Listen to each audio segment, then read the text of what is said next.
well, there's an overarching view that I should stay first. And that is the whole concept of consciousness, to me, is the most significant existential question that humanity can ask. Because if we're looking at the nature of reality, which many of your interviewees love to talk about, that drive our lives, it's driven you, it's driven me. So the nature of reality, to me, consciousness is the closest we can get to a way to understand that. Now that goes either direction. If consciousness is indeed all physical, that is a lot of points for that the world is all physical, and there is no non-physical reality, as many scientists, of course, would espouse.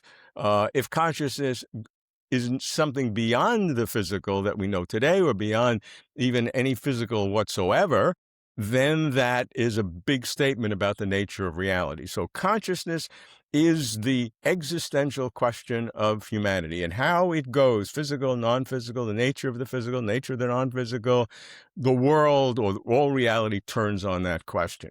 Given that importance, there are two theses that I have that I feel strongly about. Number one is at this time in our knowledge systems, understanding each of the areas, the silos that deal with consciousness, certainly experiential from the ancient traditions and modern spirituality, as you've wonderfully presented over the years, is one major. The scientific is another approach to it, where the scientific method has to do it. And there are many different philosophical approaches which differ significantly from the scientific and the experiential. And what I'm saying at this time, it is a big mistake to force an understanding of consciousness using any particular kind of knowing or way of knowing or approach to knowing. And so whether it's the experiential, the purely third-person observational experimentation, repeating science, whether it's philosophical a priori thinking, whatever it is, ancient tradition, modern tradition, whatever it is, it's too soon to close off any way of thinking. So that's number one. We want to have each way of thinking and explore them in depth.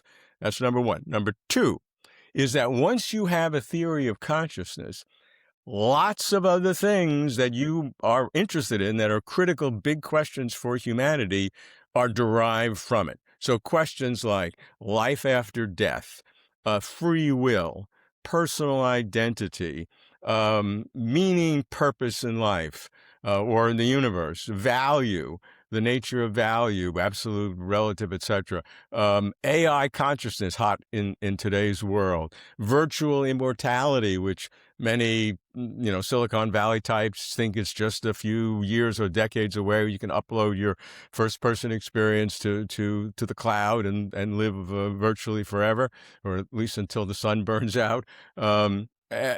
All of those different questions which people deal with. There's this whole subcultures that deal only with free will or only with personal identity. These are big areas. My point, and AI consciousness, of course, is the big one today in today's world.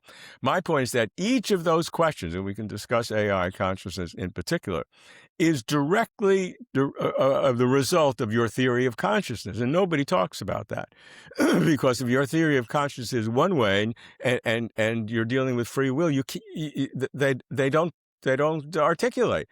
And so you have to have a theory of consciousness. Now, what happens, particularly in the scientific community, is that there is a theory of consciousness that is assumed and that everybody agrees upon. And for the people who are absolutely sure that AI consciousness is something that will be attained at some point, artificial AGI, and does consciousness come with artificial general intelligence? Those are the very separate kinds of questions. But assume it does, then they think that that's certain. Again, some people would say it's 5 years, some people say 20 years. It's a matter of time.